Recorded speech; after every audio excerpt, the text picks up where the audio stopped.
Rekhta foundation کی جانب سے عروضی اسباق کا سلسلہ جاری رکھتے ہوئے آج میں پھر بھٹناگر شاداب آپ کی خدمت میں حاضر ہوں، اور آج میں دائرہ مشتبہ سے نکلنے والی بحر جدید کا بیان کروں گا۔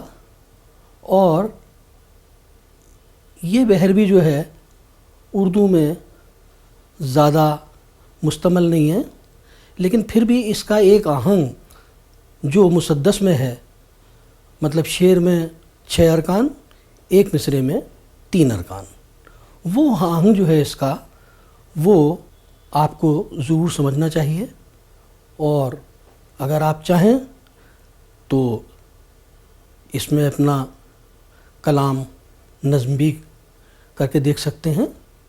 آئیے بحر جدید کو سمجھتے ہیں۔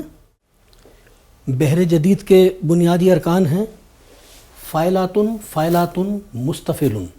اس میں آپ غور فرمائیں کہ فاعلاتن، فاعلاتن میں اعلیٰ دونوں میں وتد مجموع ہے، اور مستفعلن میں وتد مفروغ، ان دونوں میں یہ فرق ہے، یہاں یہ وتد مجموع ہے، یہاں یہ وتد مفروغ۔ یہ بھی آپ کے لیے جاننا اب ضروری ہے۔ آئیے پہلا آہنگ دیکھتے ہیں۔ بحر جدید مسدس سالم، فاعلاتن، فاعلاتن، مستفعلن، شعر میں 2 بار۔ اب اس کی جو ہم پہلی مثال ہے اس میں دیکھیں گے کہ ہمارا آخری رکن جو ہے وہ مستفعلن ہی ہے، کیونکہ بحر ہماری سالم ہے، اس میں سارے ارکان سالم ہیں، کوئی مضاعف نہیں ہے۔ عارف حسن خان صاحب کا یہ شعر ہے، مثال کے طور پر پیش کر رہا ہوں۔ سوچ کیوں تیری دعائیں ہیں نارسا، تیری آہ صبح گاہی ہے بے اثر۔ اب اس کی تختی دیکھیے، سوچ کیوں تیری فاعلاتن، دعائیں فاعلاتن ہیں نارسا، مستفعلن۔ اس میں ہم نے تیری کو 2 حصوں میں تقسیم کیا ہے، تے پہلے رکن میں رہ گیا ہے اور ری دوسرے رکن میں آ گیا ہے، اور اس طرح سے ہمارے پہلے مصرے کی تختی پوری ہوئی۔ اب ہم دوسرا مصرع دیکھتے ہیں، جس کو مصرع ثانی کہتے ہیں، پہلے کو مصرع اولیٰ کہتے ہیں۔ تختی دیکھیے، تیری آہے صبح گاہی۔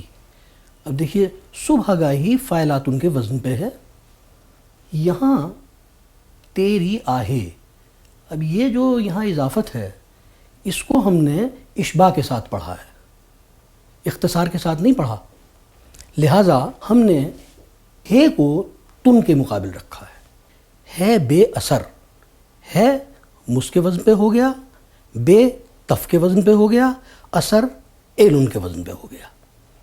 اس طرح سے آپ نے دیکھا کہ یہاں جو آہ صبح گاہی ہے اس میں ہم نے اضافت کو اشباع کے ساتھ پڑھا ہے، لہٰذا آج آپ نے دائرہ مشتبہ سے نکلنے والی بحر جدید کا ایک آہنگ دیکھا۔ حالانکہ یہ گفتگو بہت ہماری مختصر سی رہی، لیکن جو آہنگ میں نے آپ کے سامنے پیش کیا وہ ندرت ضرور رکھتا ہے۔ اب یہ آپ کے اوپر منحصر ہے کہ آپ اس کو پسند فرمائیں اور اپنے کلام کے ذریعے اس کی جو دلکشی ہے اور رنگا رنگی ہے اس کو وسعت دیں۔ اپنی بات ختم کرنے سے پہلے میں آپ سے پھر گزارش کروں گا کہ اگر مجھ سے کہیں کوئی غلطی ہوئی ہو تو آپ مجھے اس کے بارے میں ضرور بتائیں، تاکہ میں شکریہ کے ساتھ اس کی تصحیح کر سکوں۔ اب میں آئندہ سبق لے کے پھر حاضر ہوں گا۔